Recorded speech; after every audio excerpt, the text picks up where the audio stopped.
아멘. 요한복음 9장의 말씀을 우리가 함께 읽었습니다. 요한복음 9장은 이제 예수님께서 길을 가셨다라는 말로 시작합니다. 예수님께서 가신 이 길은 이제 예루살렘을 향하여 가시는 길이시죠. 예수님께서 예루살렘을 향하여 가셨다라는 이 말은 단순히 예수님께서 예루살렘에 여행 가셨다 혹은 우리가 명절 때에 고향에 갔던 것처럼 예수님이 고향에 방문하셨다, 그런 의미는 아닙니다.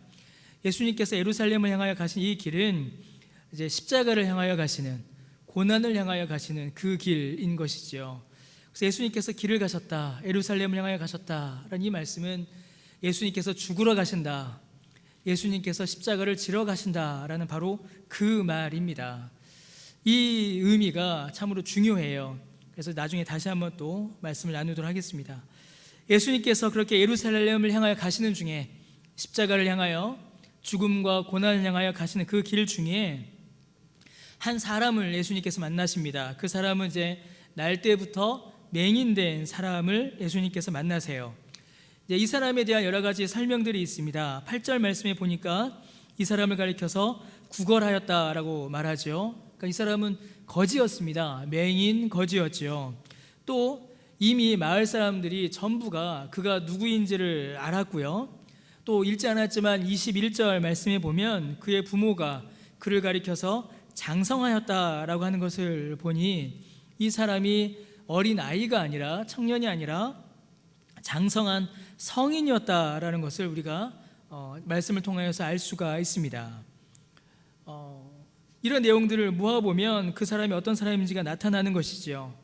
그는 평생 동안 단 한 번도 앞을 보지 못한 사람이었습니다. 태어날 때부터 불안과 공포의 그 어둠에 갇혀 지낸 사람이었지요. 사랑하는 가족의 얼굴을 한 번도 보지 못했을 뿐만 아니라 이제는 그 가족의 돌봄조차도 받지 못해서 길거리에서 구걸해야만 그 목숨을 유지할 수 있는 그런 사람이었습니다. 그러니까 이 사람 이상의 비참함을 찾아보기가 힘들 정도로 그는 비참하고 고통스러운 삶을 평생 동안 살아간 사람이었죠.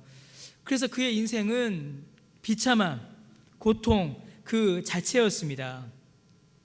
그가 처한 여러 가지 비참한 가운데서 가장 크고 고통스러운 것, 그를 이토록 비참하게 만든 것은 그의 눈이 보이지 않는다라는 것이었습니다. 이것이 이제 모든 비참함의 원인이자 시작이었죠. 구약 성경과 그 당시 유대 문화권에서 이 눈 그리고 시력은 그저 단순히 신체의 한 부분이나 신체의 능력으로 취급되지 않았습니다. 훨씬 더 중요한 부분으로 취급됐죠. 그래서 육체 중에 가장 중요한 부분은 눈이다, 육체의 기능 중에 가장 중요한 능력은 보는 것이다, 시력이다, 그렇게 그들은 생각했습니다. 왜냐하면 이 보는 것을 지식과 연결지어 생각했기 때문입니다. 그러니까 본다라는 것은 곧 안다로 생각한 것이에요. 특별히 하나님을 아는 지혜, 하나님을 아는 지식과 이 시력을 이어서 생각을 했습니다. 그래서 눈이 보이지 않는다라고 하면 저 사람이 그냥 시력을 잃었다, 거기서 끝나지 않은 거죠. 거기서 그친 것이 아니라 영적인 어둠으로 이것을 해석했습니다. 곧 하나님과 하나님의 말씀에 대하여 무지하다, 하나님의 뜻을 깨닫지 못한다, 하나님을 알지 못한다. 그러니까 뭐겠어요? 죄를 지었다.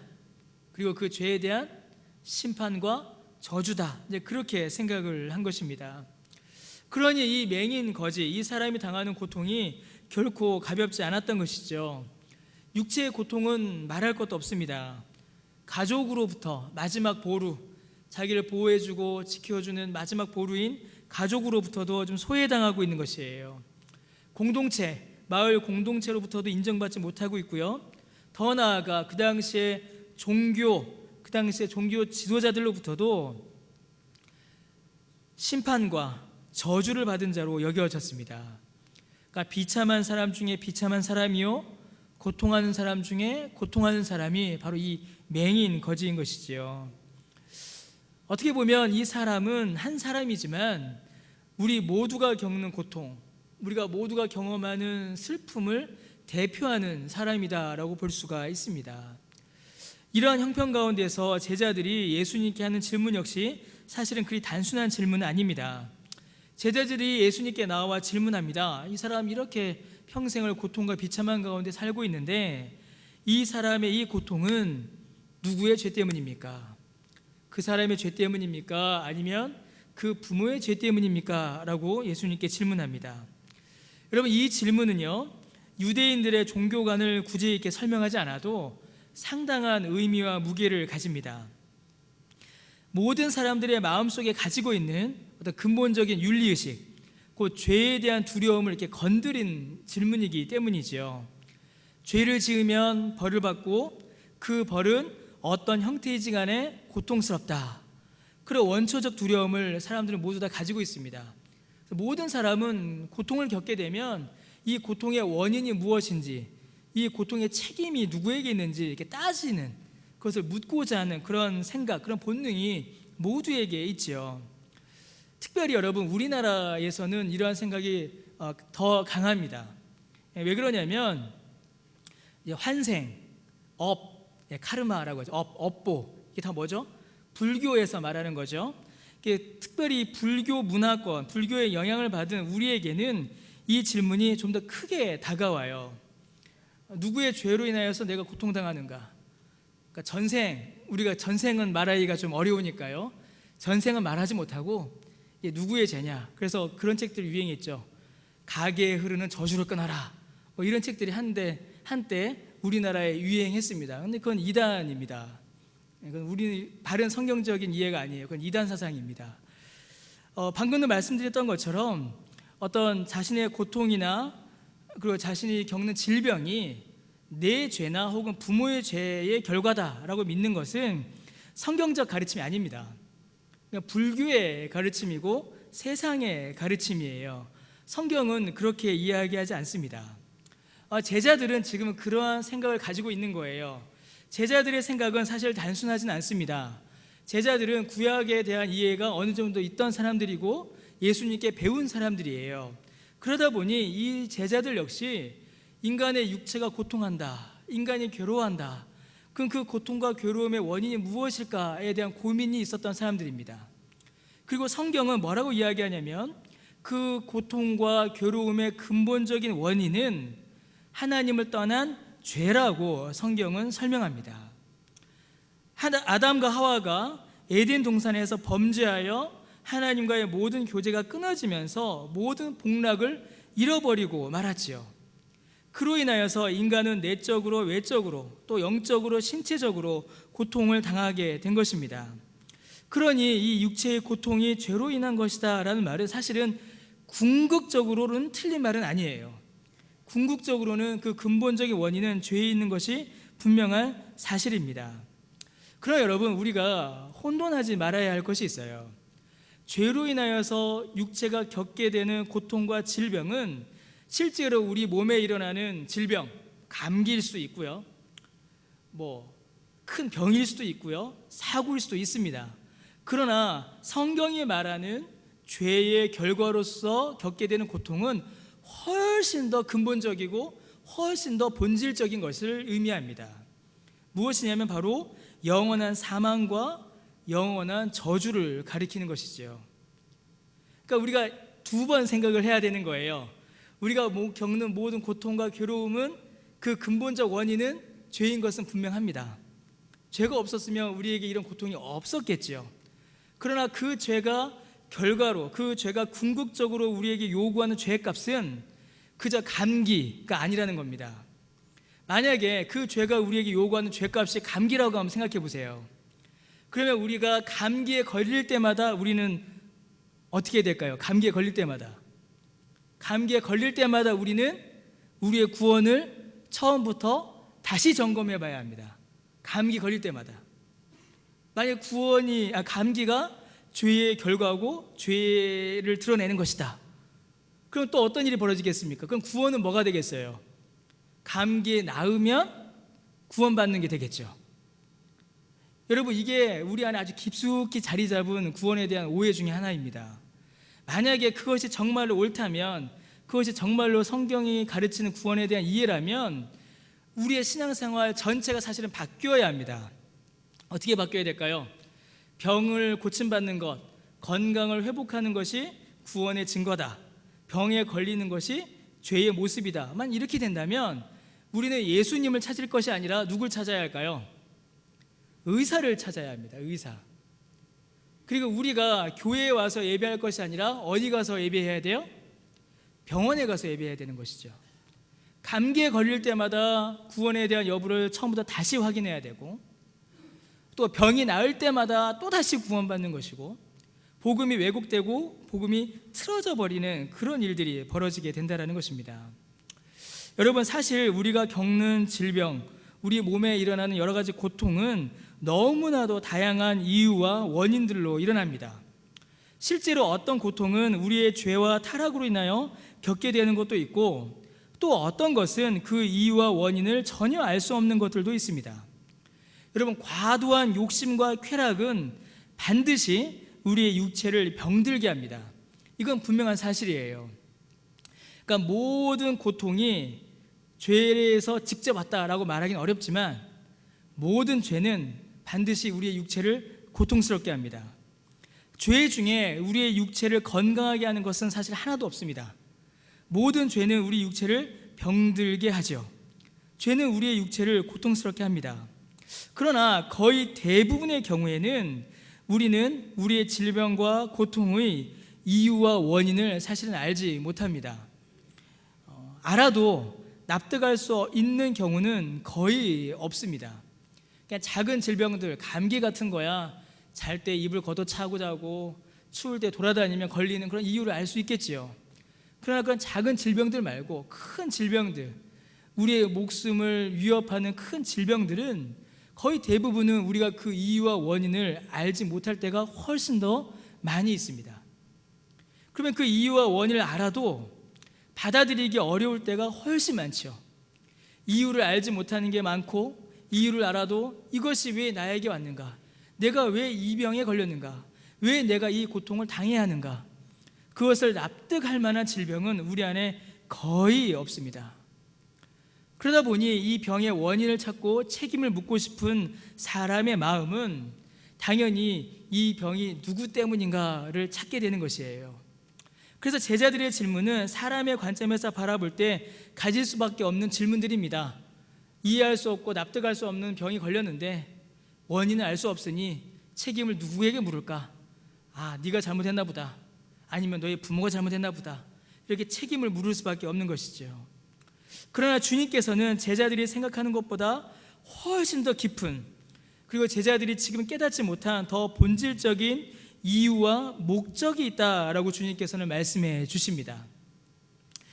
그 답이 뭐냐면 바로 3절에 나오는 말씀이죠. 3절에 주님께서 뭐라고 말씀하시냐면 이 사람이나 그 부모의 죄로 인한 것이 아니다 라고 주님께서 말씀하십니다. 여러분, 이 말씀은 이 사람이나 이 맹인 거지나 그 부모가 죄인이 아니다, 의인이다 라는 말씀은 아닙니다.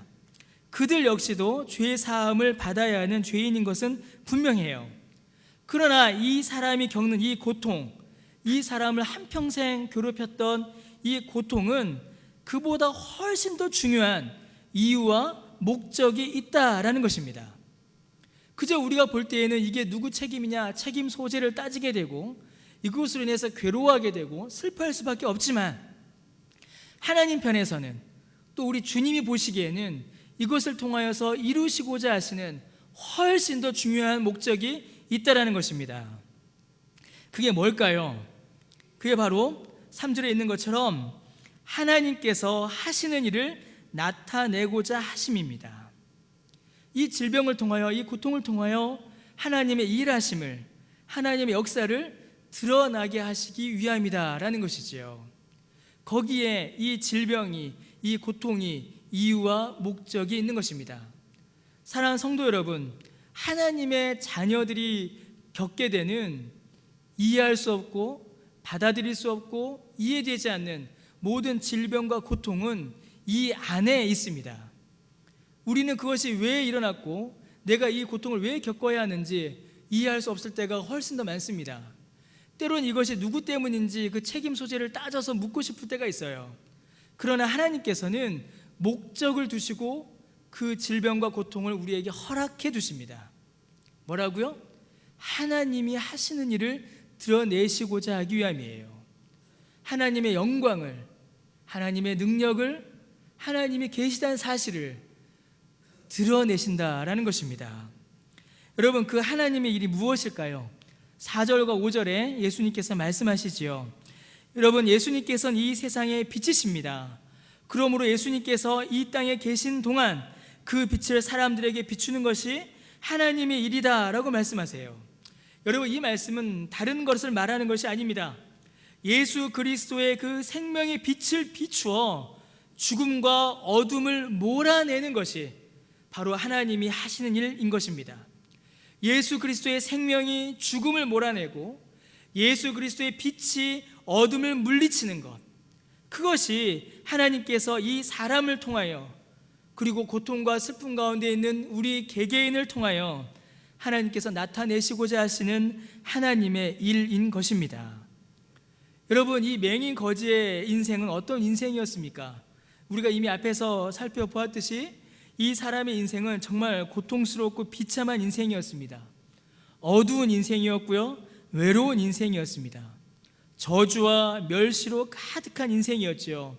그럼 그 인생은 어떤 인생입니까? 여러분, 비참하다, 고통스럽다, 괴롭다, 이것으로만 끝나는 인생이 아니에요. 그 인생은 여러분, 구원이 필요한 존재였습니다. 그 인생은 하나님의 도우심이 필요한 인생이었고, 그 인생은 하나님의 일하심이 필요한 인생이었습니다. 하나님의 구원이 아니면 어떤 소망도 찾을 수 없는, 하나님의 일하심이 아니면 어떤 소망도, 어떤 희망도, 어떤 생명도 찾을 수 없는 존재가 바로 이 사람이었습니다. 그에게 예수님께서 오신 겁니다. 그에게 예수님께서 찾아오신 겁니다. 그에게 예수님께서 오셔서 빛을 비추어 주신 겁니다. 예수님께서 그 빛을 이 사람에게 비추어 주시자 그 빛이 그를 한평생 억누르던 그 어둠을 물리친 것입니다. 그의 고통과 질병과 죄와 저주와 사망과 어둠을 예수 그리스도의 빛이, 예수 그리스도의 생명이 물리친 것입니다. 하나님이 일하신 것이지요. 여러분, 예수님께서는 이 사람을 부르십니다. 그리고 이 사람에게 일을 행하세요. 어떤 일을 행하시냐면 침을 뱉어서 흙을 짓이겨 그 진흙을 그의 눈에 이렇게 발라주셨습니다. 그리고 그 진흙을 그대로 두라, 그거 놔둬라 라고 하지 않으세요. 가서 씻어라 라고 이렇게 말씀을 하십니다. 여러분, 우리는 언제 씻나요? 우리는 언제 씻죠? 더러워졌을 때 씻죠. 우리는 더러운 것을 씻어내기 위해서, 더러운 것을 내 몸에서 떼어내기 위해서 씻습니다. 깨끗하고 좋은 것이 있는데 그것을 씻어내지 않아요. 더러운 것, 이제 내 몸에서 떼어내야 할 것을 떼어내기 위해서 우리는 씻습니다.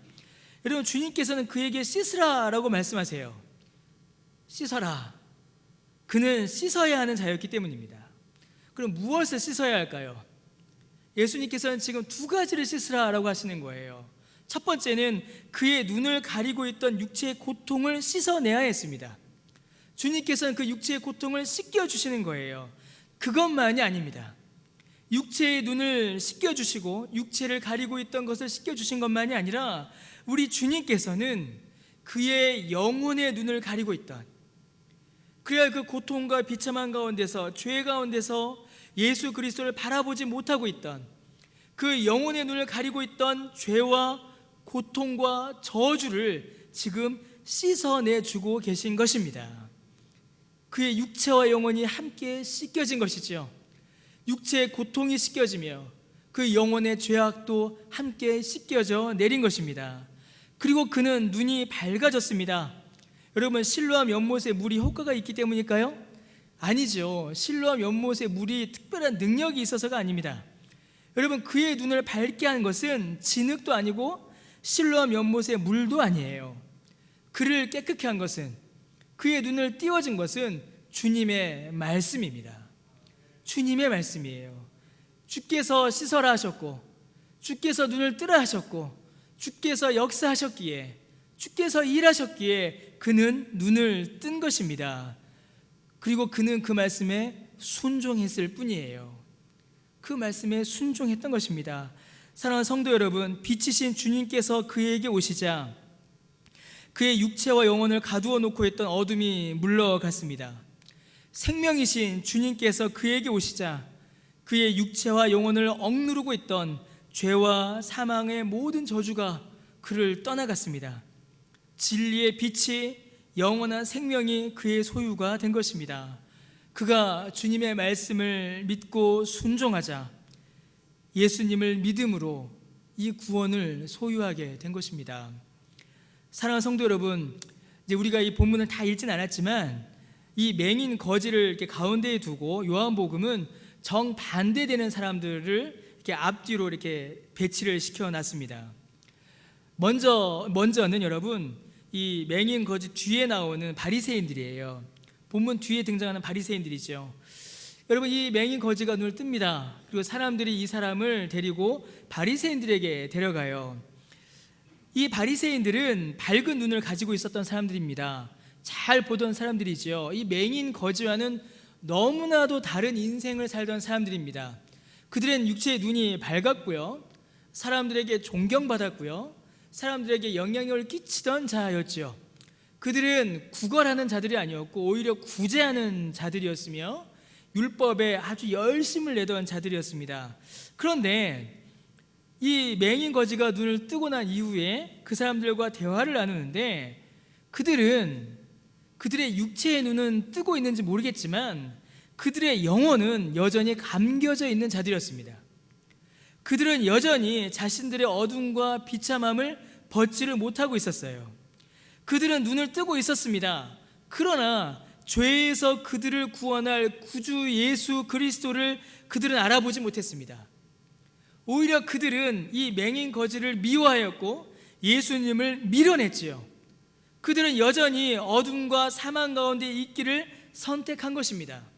육체의 눈은 뜨고 있었고 그들의 지위와 신분은 높았고 그들은 많은 것을 가지고 있었지만 그들은 여전히 비참한 자들이었어요. 그들의 죄를, 그들의 고통을 주 앞에 내려놓지 않았기 때문입니다. 그런데 여러분, 또 정반대되는 사람이 또 등장해요.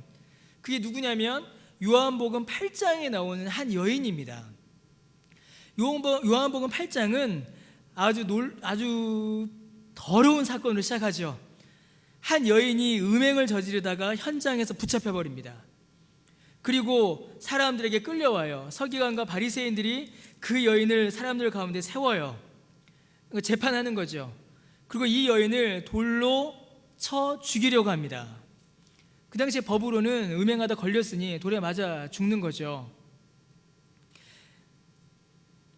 이 여인은 지금 수치와 두려움과 공포에 사로잡혀 있습니다. 너무나도 더러운 죄를 지었고 사람들이 전부 다 그를 비난하고 있으며 이제는 돌에 맞아 죽어야 하는 고통과 두려움 앞에 이 여인은 서 있는 것입니다. 그런데 그 죽음의 심판 앞에 서 있는, 그 죽음의 심판 앞에서 무너져버린 이 여인을 향하여 예수님께서 오십니다. 그리고 이 여인은 예수님을 바라봐요. 그러자 예수님께서 그녀의 모든 죄를 용서하여 주시고 그녀를 구원하여 주십니다. 여러분, 사랑하는 성도 여러분, 제가 설교 초두에 말씀드렸던 것처럼 지금 예수님께서는 예루살렘을 향하여 가시는 중이십니다. 예루살렘에서 예수님을 기다리고 있는 것은 어떤 부귀와 영화와 환영과 축복이 아니었습니다. 지금 예루살렘에서 예수님을 기다리고 있는 것은 예수님을 향한 온갖 모욕과 비난과 채찍과 가시관과 십자가였습니다. 지금 예수님은 그 십자가를 향하여, 십자가를 지기 위하여 그 길을 걸어가고 계신 것이지요. 예수님께서는 지금 자신의 죽음을 향하여 나아가고 계신 것입니다. 그러나 여러분, 사랑하는 성도 여러분, 우리 주님께서 지금 누구를 위하여 이 길을 걸어가고 계시는 것일까요? 지금 예수님께서는 누구를 위하여 이 길을 지금 걷고 계실까요? 누구를 위하여, 무엇을 위하여 저 십자가를 향하여, 저 채찍을 향하여, 저 가시관을 향하여 예수님께서는 지금 가고 계실까요? 여러분, 예수님께서는 그 길 가운데 만나시고 구원하셨던 그들을 위하여 예수님께서는 이 길을 가시는 것입니다. 간음하다가 붙잡혀서 죽을 뻔한 그 여인을 위하여, 그 여인을 살리고 그 여인을 구원하시기 위하여 한 평생 동안 앞을 보지 못한 채로 고통과 외로움과 소외와 멸시와 죄와 심판의 저주에 대한 두려움 안에서 살아가던 이 맹인 거지를 살리시기 위하여, 그의 눈을 띄워주시고 그 영혼을 구원하시기 위하여 여러분, 예수님께서는 그 길을 가신 것입니다. 사랑하는 성도 여러분, 그 길 위에 또 누가 있을까요? 예수님께서 십자가 지시기 위하여 걸어가셨던 그 길 위에 또 누가 있겠습니까? 그 길 위에 여러분, 저와 여러분이 있습니다. 그 길 위에 저와 여러분이 있어요. 이 맹인 거지는, 돌에 맞아 죽을 뻔한 그 음행을 저질렀던 그 여인은 여러분, 우리의 모습이기도 합니다. 우리를 대표하고 있는 모습이에요. 여러분, 그들처럼 우리도 범죄하였고, 그들처럼 우리도 비참하였으며, 그들처럼 우리도 고통 가운데 있던 사람들입니다. 그런데 주님께서는 우리를 버려두지 않으신 것이지요. 우리를 살리시려고, 우리를 건지시려고 그 십자가를 향하여 주님께서는 길을 걸어가신 것입니다. 사랑하는 성도 여러분, 이 사람들, 맹인 거지, 또 돌에 맞아 죽을 뻔했던 이 여인들은 예수님과 논쟁하지 않았습니다. 예수님 누구십니까? 예수님 무엇을 하실 수 있나요? 예수님의 능력 한번 보여주세요라고 예수님과 논쟁하지 않았어요. 그들은 예수님 앞에 그저 자신의 비참함을 인정했을 뿐입니다. 다른 말을 할 수가 없었죠. 그들은 예수님 앞에 자신의 연약함과 고통을 내려놓았을 뿐입니다. 주님, 저는 고통스럽습니다. 저는 괴롭습니다. 저는 죄인입니다. 저는 아픕니다. 저는 눈이 보이지 않습니다. 그 고통과 괴로움을 주 앞에 내려놓았을 뿐입니다. 그리고 그들은 주님의 말씀에 순종했습니다. 자신의 비참한 상황과 자신의 필요가 무엇인지를 주님 앞에 내려놓고 자신들의 비참한 상황을 주 앞에 인정했을 뿐입니다. 그리고 주님께서는 그들에게 말씀하셨고, 그들은 그 말씀에 순종하였으며 주께서 그 모든 것을 고쳐주셨고 채워주셨습니다. 육체의 눈을 뜬 것만이 아니라 그 영혼이 영원한 구원과 생명을 얻은 것입니다. 사랑하는 성도 여러분, 주님은 내가 빛이다, 내가 생명이다 라고 말씀하셨습니다. 주님이 어디 다른 곳에서 빛을 가져오셔서 주신 것도 아니고요, 어디에서 다른 생명을 구해서 가져오신 것도 아닙니다. 주님은 내가 빛이다, 내가 생명이다 라고 말씀하셨어요. 그러면 주께서 우리에게 빛을 주셨고 주께서 우리에게 생명을 주셨다는 말은 무슨 말이겠습니까? 주님이 자기 자신을 주신 것입니다. 예수님 자기 자신을 우리에게 주신 것이에요. 어떻게요? 십자가에 달려 죽으심으로 우리에게 주신 겁니다. 그 십자가에서 죄인을 위하여 살을 찢고 피를 흘리심으로 자기 자신을 주신 겁니다. 그래서 우리로 하여금 구주로 믿어 구원받게 하셨고 영생을 주셨고 영광의 빛 가운데로 나아가게 하신 겁니다. 우리 주님은 자기 자신을 다 우리에게 주셨는데, 여러분, 우리는 우리 자신을 주님 앞에 내려놓고 있습니까? 우리의 비참함과 우리의 연약함과 우리의 고통을 여러분 주 앞에 내려놓고 있나요? 여러분, 우리는 어떻습니까? 우리의 비참함을, 우리의 연약함을, 우리의 고통을 주 앞에 내려놓고 있습니까? 아니면 주님이 없어도, 예수님이 없어도, 예수님의 도움이 없어도 나는 내 인생 살아갈 수 있다, 나는 내 인생 견고히 살아갈 수 있다라는 그런 자기 확신 가운데 혹시 살아가고 계시진 않습니까? 여러분, 우리 믿음의 조상들은 뭐라고 설명했냐면요, 우리가 아플 때 어떻게 기도해야 하냐면, 저는 그거 보고 참 은혜 받았는데, 우리가 어떻게 기도해야 되냐면 운동장을 달리다가 넘어진 아이가 아빠를 부르듯이 기도해야 된다, 이렇게 설명했습니다. 여러분 그런 거 보신 적 있으시죠? 애들이 막 달려가다 팍 넘어집니다. 그럼 애들이 어떻게 하죠? 그 넘어진 자리에서 죽을 듯이 울지요. 큰일 난 것처럼, 세상이 다 뒤집어진 것처럼 웁니다. 사생 결단하면서 울어요. 아빠 부르고 엄마 부르고 아파 막 웁니다. 엄청 울어요. 여러분, 아빠 엄마를 믿지 못해서 걔네들이 우는 겁니까? 아니에요. 아빠 엄마의 관계를 그 아이들이 신뢰하지 않기 때문에 그런 건가요? 아니죠. 아빠 엄마를 신뢰하기에, 아빠 엄마가 내 아빠 엄마의 사실을 알기에 그렇게 부르짖어 우는 겁니다. 그런데 여러분, 만약에 아이들이 달려가 넘어졌어요. 근데 아빠가 어이구 괜찮니? 하는데 예 아빠 저는 괜찮아요. 이 정도는 제가 제 힘으로 이겨낼 수 있죠. 그러면 여러분 어떤 마음이 드시겠습니까? 여러분, 그게 정상적일까요? 그게 정상적일까요? 물론 이제 커서 어른이 되면 그럴 수도 있겠죠. 그러나 이제 5살, 6살 된 아이들이 길 가다 넘어졌는데 피를 뚝뚝 흘리고 있는데 저는 괜찮습니다. 제 힘으로 저를 고치지요. 안 일으켜 주셔도 됩니다. 위로해 주시지 않으셔도 돼요. 여러분, 이게 정상적입니까? 그런데 우리가 그렇게 한다라는 거예요. 우리가 그렇게 한다라는 겁니다. 여러분, 하나님 앞에 우리가 무슨 체면이 필요하겠습니까? 하나님 앞에 우리가 무엇을 이렇게 자랑하고 체면을 유지할 수가 있겠어요? 하나님 우리 아버지시라면 우리는 주 앞에 부르짖어 기도해야 합니다. 그 은혜를 간구해야 되는 것이에요. 그것이 우리의 모습입니다. 여러분, 찰스 스펄전이라는 목사님이 이런 설교를 하셨다라고 합니다. 우리를 향한 그리스도를 막아서는 것은 우리의 초라함이 아니라 우리의 거대함이다. 그리스도를 막아서는 것은 우리의 연약함이 아니라 우리의 강함이다. 그리스도를 막아서는 것은 우리의 어두움이 아니라 그의 손을 막고 있는 우리 스스로 가지고 있다라고 여기는 작은 빛이다 라고 이렇게 설교했다라고 합니다. 우리에게 필요한 것은 우리가 앞을 보지 못하고 벌거벗었고 배고프고 가난하고 연약하고 아프고 비참하다는 사실을 주 앞에 인정하는 것입니다. 그리고 주님의 손에 우리를 맡겨드리는 것이에요. 그때 주님께서는 앞을 보지 못하는 자를 보게 하실 것이며 가난한 자를 부하게 하실 것이며 약한 자를 강하게 하실 것이고 아무것도 소유하지 못한 자를 충만케 하실 것입니다. 그 은혜를 주님께서는 우리에게 약속하여 주셨습니다. 사랑하는 성도 여러분, 우리는 우리의 삶 가운데 수많은 질병과 고통을 우리는 만나게 됩니다.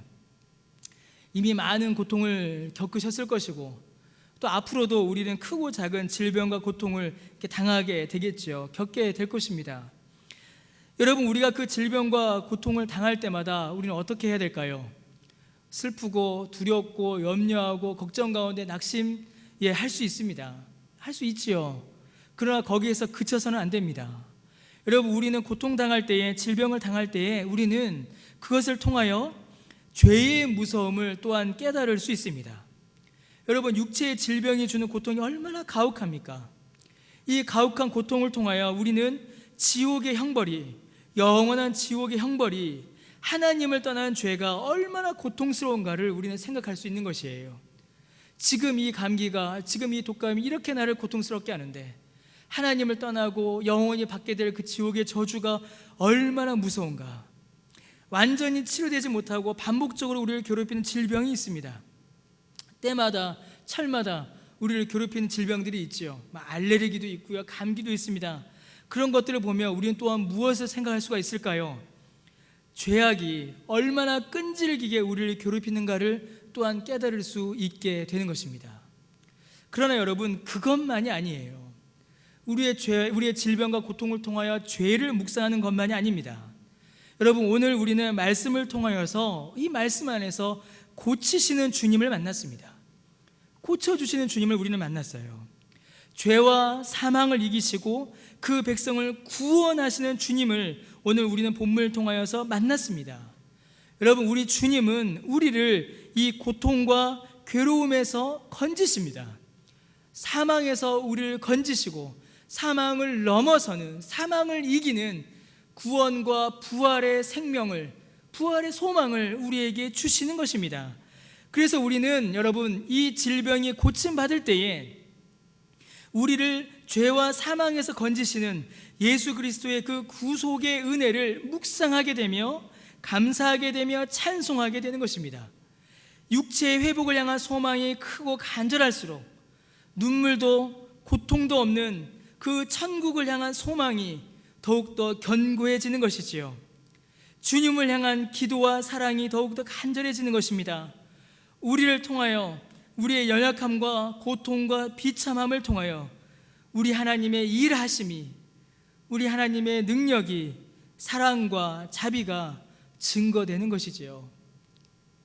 고치시는 하나님을 경험하는 것이며 그 은혜를 통하여서 우리는 더욱더 하나님을 바라보게 되는 것입니다. 영원한 천국을 소망하게 되는 것이지요. 이제 제가 강변교회에 와서 이제 육체의 고통으로 인해서 이제 어려워하시는 분들을 신방하고 또 만나고 또 기도하는 일들이 계속 이렇게 이어지고 있습니다. 제가 지난번 설교 때도 한번 이제 말씀을 드렸던 것 같은데요. 이렇게 신방하고 또 메시지를 주고받고 기도할 때 오히려 제가 더 큰 은혜와 위로를 받게 될 때가 훨씬 더 많습니다. 왜냐하면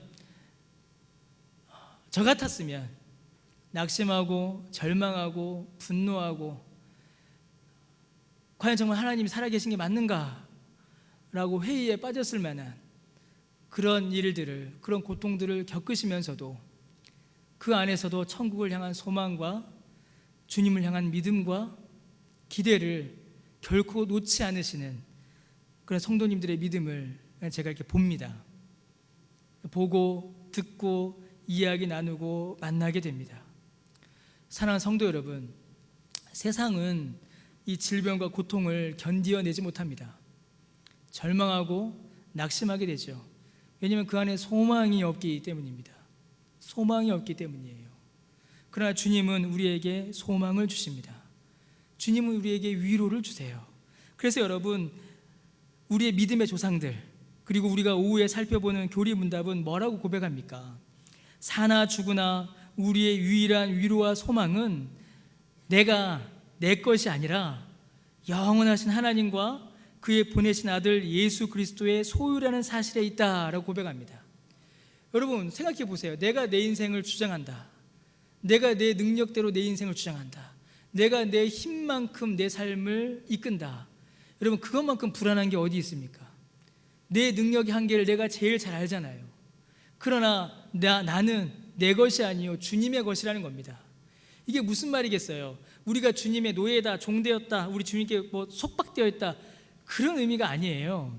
내가 할 수 없는 것을, 심지어 내가 나를 위하여 할 수 없는 그것을 우리 주님께서 나에게 주신다라는 것을 약속하고 있는 것입니다. 사망을 이기는 생명을, 어둠을 이기는 빛을, 영원한 구원을 주님께서 우리에게 주신다라는 것입니다. 여러분 그것으로 위로를 삼으시고 그것으로 주님의 얼굴을 바라보시며 소망 가운데 사시는 저와 여러분 되시기를 바랍니다. 여러분 오늘까지 이제 복음이 필요한 당신에게 이제 5번 이렇게 말씀을 나누었습니다. 처음에는 제가 그 D.A. 칼슨 목사님의 글을 보고 야 이걸 가져와서 이렇게 설교하면 되겠다라고 생각했었는데요. 한 번도 그렇게 못했습니다. 한 번도. 그냥 이 책을 봤지만 우리 교인들의 형편, 또 저의 상황, 우리의 영적 상황들이 늘 보였기 때문이죠. 그러나 여러분 5번의 설교가 사실은 하나의 질문과 하나의 대답으로 사실은 이게 모여듭니다. 여러분 이미 다 아시는 말씀입니다. 그리고 앞으로도 우리의 모든 믿음은, 저의 모든 설교는 사실은 하나로 이렇게 마무리됩니다. 예수를 믿어야 한다라는 겁니다. 예수님을 믿어야 합니다. 우리의 질병, 우리의 고통, 우리의 괴로움, 우리의 나그네됨, 우리의 두려움, 우리의 방황, 답을 찾지 못하는 우리의 미련함, 우리의 무지, 그 모든 것들 여러분 어디서 어떻게 우리가 해결받을 수가 있겠습니까? 어디에서 답을 얻을 수 있으며 어디에서 위로를, 소망을 우리가 받을 수 있겠습니까? 우리 주님께서 말씀하십니다. 수고하고 무거운 짐진 자들아 다 내게로 오라. 내가 너희를 쉬게 하리라. 목마른 자들아 와서 먹고 마셔라. 값없이 먹고 마셔라 라고 주님께서 말씀하십니다. 사랑하는 성도 여러분, 주님의 기쁨 되시고 주님이 사랑하시는 사랑하는 강변교회의 성도 여러분, 예수 그리스도를 구주로 믿어 그 구원의 은혜와 소망이 우리의 유일한 위로가 되시기를 주의 이름으로 축원합니다. 그리고 아직도 그 마음속에 예수님을 구주로 믿지 않으신 분들이 지금도 계시다면 성령께서 그 마음 가운데 역사하여 주셔서 예수님을 구주로 믿어 영원한 천국의 소망을 소유하시는 그 은혜의 역사가 충만히 일어나게 되시기를 주의 이름으로 축원합니다. 그래야 예수 믿는 그 믿음으로, 그 구원의 소망으로, 천국의 위로로 사시는 저와 여러분 되시기를 바랍니다. 기도하겠습니다. 하나님 아버지, 주님의 은혜를 감사드립니다. 하나님, 우리는 예수 그리스도의 복음이 필요합니다. 우리에겐 예수 그리스도가 필요합니다. 주님, 생명 되신 주께서 우리를 덮쳐오는 모든 죽음을 물리쳐 주시옵고, 빛 되신 주님께서 우리를 억누르는 그 모든 죄와 사망의 흑암을 물리쳐 주옵소서. 주님 안에 있는 그 생명을, 주님 안에 있는 그 진리의 빛을 받아 누리는 우리 모두 되도록 은혜 베풀어 주옵소서. 하나님, 바라옵고 소원하옵기는 아직 우리 안에 예수 그리스도를 구주로 믿지 못하는 자가 있다면 이 시간 주님께서 역사하여 주셔서 그 모든 연약함과 비참함을 주 앞에 내려놓고 건지시고 구원하시는 예수님을 구주로 믿는 그 믿음을 허락하여 주옵소서. 감사드리며 예수님의 이름으로 기도드립니다. 아멘.